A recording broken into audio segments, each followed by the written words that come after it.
திரு கார்த்திகேயன், இங்க தொடர்ச்சியா நீங்கள் உட்பட எல்லாரும் எழுப்பி வந்த கேள்விதான், ஏன் இதுவரைக்கும் இன்னும் இபிஎஸ் பேசவே இல்லை, அவர் ஏன் விமர்சனம் வைக்கவே இல்லை அப்படின்னு. அது அவர் அதை விளக்கமா கொடுத்திருக்கிறார். இனிமேல் தவறு செய்தால் நாங்கள் தட்டி கேட்போம் அப்படின்னு ரொம்ப வெளிப்படையா விளக்கம் கொடுத்துட்டாரு. இந்த விளக்கம் போதுமானது தானே? நிச்சயமா இல்லை. இப்போ இனிமேல் தப்பு செய்தானே என்ன, மீண்டும் மோடி ஆட்சிக்கு வந்து ஆட்சி நடக்கும்போது தப்பு செஞ்சா கேட்பாரா? இல்லை, வாக்காளருக்கு என்ன அந்த அந்த கேள்வி இருக்கும்ல. நீங்க இப்ப நம்ம பேசிக் கொண்டிருக்க வேளையில பல்வேறு குற்றச்சாட்டுகள் ஆளும் பாஜக அரசு மீது வருகிறது. எந்த 2G ஊழலை எதிர்த்து அம்மையார் ஜெயலலிதா அவர்கள் வந்து அவ்வளவு வந்து பேசினாங்களோ, அதை ஒரு ஆட்சிக்கு எதிரான கடுமையான விமர்சனத்தை வைத்து 37 எம்பிக்களை ஜெயிச்சாங்களோ, அந்த உச்சநீதிமன்ற தீர்ப்புக்கு நேர்மாறாக 2G ஸ்பெக்ட்ரம் ஆக்ஷனுக்கான கொள்கையை வந்து பைபாஸ் பண்ணி, உச்சநீதிமன்ற தீர்ப்பை பைபாஸ் பண்ணி எந்த ஒரு ஏலமும் இல்லாமல் ஒன்வெப் இந்தியா என்ற நிறுவனத்திற்கு, பாரதிய ஏர்டெல் சம்பந்தப்பட்ட நிறுவனத்திற்கு 150 கோடி ரூபாய் தேர்தல் பத்திரம் பெற்றுட்டு அவர்களுக்கு ஏலமே இல்லாமல் கொடுக்குது ஒன்றிய அரசு. அப்போ நீங்கள் 2G கொடுத்து என்னென்ன விமர்சனம் வைத்து அதிமுக, குறிப்பாக அம்மையார் ஜெயலலிதா அவர்கள் வைத்தாங்க. அப்போ இந்த விஷயத்தை செய்யக்கூடிய ஒரு ஒன்றிய அரசின் மீதான உங்கள் விமர்சனம் என்ன? இந்த நாட்டிலேயே மிக பெரிய பேசுபொருளாக இருக்கக்கூடியது எலக்டோரல் பாண்டு. அப்போ தேர்தல் பத்திரத்தில் 150 கோடி ரூபாய் வாங்கினா ஆக்ஷன் இல்லாமல் ஸ்பெக்ட்ரம் கொடுக்குறாங்கன்னு சொல்லி ஒரு மோடி அரசு ஒரு கொள்கை எடுத்து அதை செய்திருக்கிறது. அப்போ அது குறித்து உங்கள் பார்வை என்ன? திமுக தேர்தல் பத்திரம் வாங்கிச்சுன்னு விமர்சனம் வைக்கிறீங்க, நியாயமான விஷயம். ஒரு பிரதான எதிர்க்கட்சி அவர்கள் வந்து தேர்தல் பத்திரம் வாங்கினா நீங்கள் விமர்சனம் செய்கிறீங்க. நீங்களும் தேர்தல் பத்திரம் வாங்கியிருக்கீங்க, ஆனால் பெருவாரியான தேர்தல் பத்திரங்கள் தமிழ்நாட்டில் திமுக வாங்கியிருக்கேன்னு விமர்சனம் வைக்கிறீங்க இல்லையா? அப்போது தேர்தல் பத்திரங்களை வந்து வாங்குவதற்காக பல நிறுவனங்களை ரெய்டு செய்தது, அவர்கள் ரெய்டு நடந்த காலம், தேர்தல் பத்திரங்களை வாங்கி பிஜேபி கொடுத்த காலம், இது நாடு ஃபுல்லு இன்று அதிகமாக பேசக்கூடிய விஷயம் வந்து இந்த தேர்தல் பிரச்சாரத்திலே தேசிய அளவில் வந்து பார்த்தீங்கன்னா தேர்தல் பத்திரம். அது குறித்து பாஜக குறித்து உங்கள் விமர்சனம் என்ன? நீங்க கொள்கை முடிவுக்குள்ளெல்லாம் போக வேண்டாம். நாட்டினுடைய ஜனநாயகத்தையே, இந்த தேர்தல் நடைமுறையை கேள்விக்குறியாக்குரிய ஒரு விஷயத்தை எல்லோரும் விமர்சிக்கிறாங்க. அதையும் கூட இன்றைய பரப்புரையிலே திரு இபிஎஸ் கேட்கிறாரு, நாங்க என்ன பரப்புரை செய்யணும், நாங்க என்ன பேசணும் அப்படிங்கறத நீங்க ஏன் தீர்மானிக்கிறீங்க அப்படின்னு. யாரும் தீர்மானிக்கிறேன்னு சொல்லல.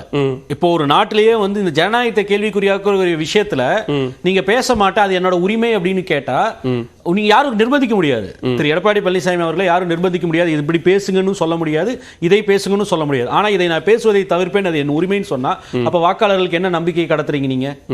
அப்ப இன்னைக்கு வந்து காங்கிரஸ் கட்சிக்கு 1823 கோடி ரூபாய் வந்து ஐடி டியூஸ்னு சொல்லி நோட்டீஸ் அனுப்பக்கூடிய ஐடி நிறுவனம் காங்கிரஸ் கட்சிக்கு அனுப்புது.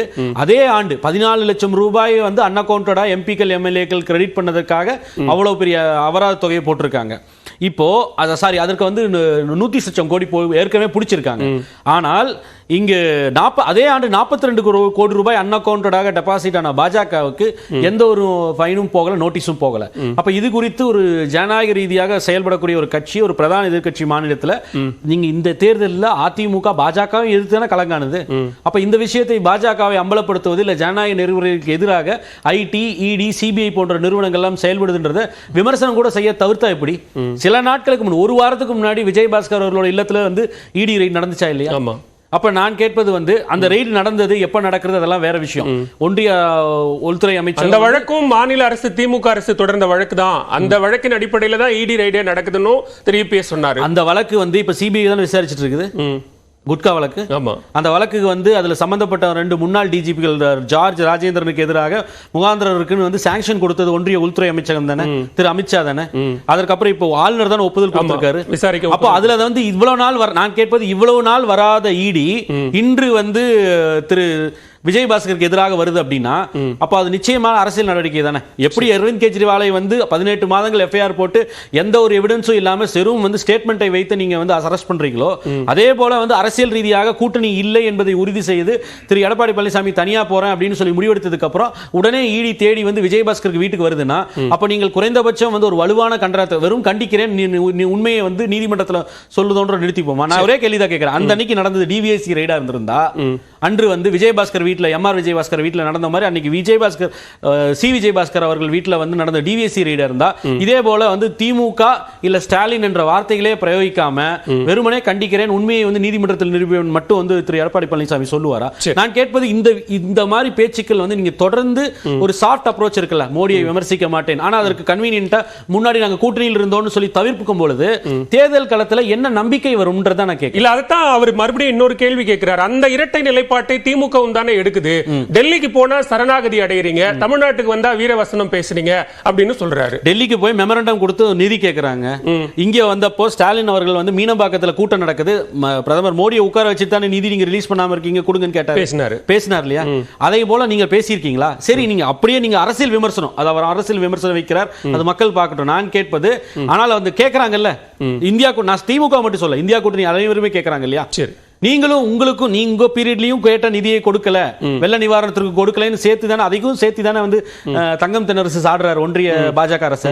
அப்போ அது குறித்தான கடுமையான விமர்சனத்தை நீங்க வைக்காம இருக்கும்போது மக்களுக்கு எப்படி நம்பிக்கை வரும் தான் நான் கேட்கிறேன். நீங்க போய் அங்க போய் சிரிக்கிறீங்க, அங்க போய் மெமரண்டம் கொடுக்குறாங்க, இங்க நிகழ்ச்சி கூப்பிடுறாங்க, அவங்க விமர்சிக்கிறது அது வந்து அரசியல் விமர்சனம், அதை மறுக்கல. ஆனால் நான் கேட்பது நிதி கேட்கும் போது அவர்கள் கேட்கறாங்க. பன்வாரிலால் புரோஹித் நீங்க சொன்னீங்கல்ல ரிவ்யூ நடத்தினார் மாவட்டமா போய், அப்போ இந்தியா கூட்டணி, அப்ப இந்தியா கூட்டணி கிடையாது, திமுக சிபிஎம் சிபிஐ விசிகே எல்லாம் கருப்பு கொடி ஆர்ப்பாட்டத்தை பல இடங்கள்ல பண்ணாங்க.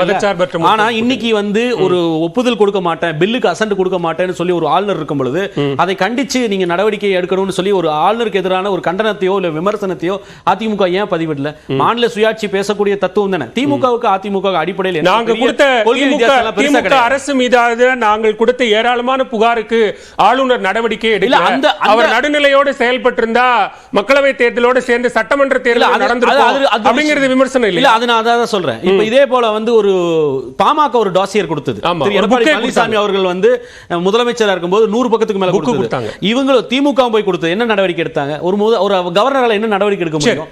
அதே போல இவங்களும் கொடுக்கறாங்க. அது வந்து அந்த விமர்சனத்தை நான் ஏத்துக்கிறேன். இந்த கவர்னர் நடவடிக்கை எடுக்கலன்னு கவர்னர் மேல விமர்சிங்க. ஆனா மாநில சுயாட்சிக்கு எதிராக இங்க இருக்கக்கூடிய தேர்ந்தெடுக்கப்பட்ட சட்டமன்றத்திற்கு அவர் ஒரு பாஸ் பண்ண பில்லுக்கு ஒப்புதல் தர மாட்டேன், இல்ல நான் கிளிவையில போட்டுருவேன், இவரே ஒரு அமைச்சரை நீக்குவேன் சொல்லும் பொழுது அப்ப நீங்க மாநில சுயாட்சி பேசக்கூடிய கட்சியாக அண்ணா பேர்ல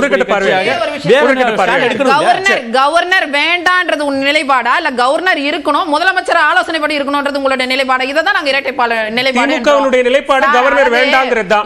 அது உங்களுக்கு நல்லாவே தெரியும். பாலுக்கு திமுகவுடைய நிலைப்பாடு ஆளுநர் வேண்டாங்கிறது ரொம்ப உறுதியா இருக்காங்க. என்ன சொல்றீங்க? வேண்டான்றது எங்க நிலைப்பாடு, ஆனா முதலமைச்சர் ஆலோசனை படி இருக்கணும்னு ஏன் கூட சேர்த்துக்கிறீங்க? ஆளுநருக்கான அந்த அதிகாரத்தையே ரத்து செய்யணும்னு சொல்லிருக்காங்க. விஜயபாஸ்கர் அவர்களுக்கு கண்டனம் தெரிவிச்சிட்டார் எடப்பாடி. அதான் சொல்ற பாலுக்கும் காவலும் பூனைக்கும் தோழன். இதுதான் இரட்டை நிலைப்பாடு. இதுதான் இரட்டை நிலைப்பாடு. கண்டனத்துல பாஜக இல்ல பிரதமர் மோடி ஏதாவது இடத்துல இருந்துச்சா? இல்ல விஜயபாஸ்கர் வீட்ல நடந்த ரைடுக்கு கண்டனம் தெரிவிச்சார்ல, அதுல பாஜக மோடின்ற வார்த்தையா இருந்ததா? என்ன சார் என்ன இந்த வார்த்தை கண்டனம் யாருக்கு கண்டனம்? ரெண்டு பேர் முதற்கட்ட பாருங்க. மேல ரைடு விட்டு கீழ 65 சீட் வார்த்தை இல்லாம இதே மாதிரி மேல ரைடு விட்டு கீழ 65 சீட் பிக்ஸ் பண்ணாங்க. நடந்தா பதில் சொல்லணும்னு நேரம் கேட்டிங்க. பதில் சொல்லுங்க. 5 சீட்டோட முடிச்சோம். 5 சீட்டோட முடிச்சோம். 65 சீட் யாருக்கு பயந்து கொடுத்தோம்? மேல ரைடு விட்டு கீழ 65 சீட். முதற்கட்ட பார்வை வாங்கிக்கிறேன். ஆளுமையோட தான் இன்ன வரைக்கும் இருக்கோம். இவ்வளவு பெரிய பிம்பத்தை எதிர்த்து நிக்கிறதுக்கு பெரிய ஆளுமை வேணும் சார். சரி, அந்த நீங்க சொல்ற அந்த பிம்பம் அந்த ஆளுமை தான் ஒரு மெகா கூட்டணி அமைப்போம் அப்படின்னு ரொம்ப உறுதியா சொன்னாங்க. ஸ்டைல் ஆஃப் அப்ரோச் இருக்கு சார். எங்களுக்கு ஒரு ஸ்டைல் ஆஃப் அப்ரோச் இருக்கு. அவங்களுக்கு தோல்வி பயம், சாதனை இல்ல. அப்ப என்ன சொல்லணும்? இத பிடிச்சிட்டு இது பின்னாடி தான் சுத்துறோம். நாங்க செஞ்ச சாதனைகளை சொல்றோம், என்னென்ன சாதனைகள் பண்ணிருக்கோம்னு சொல்றோம். சரி சரி, ஓகே.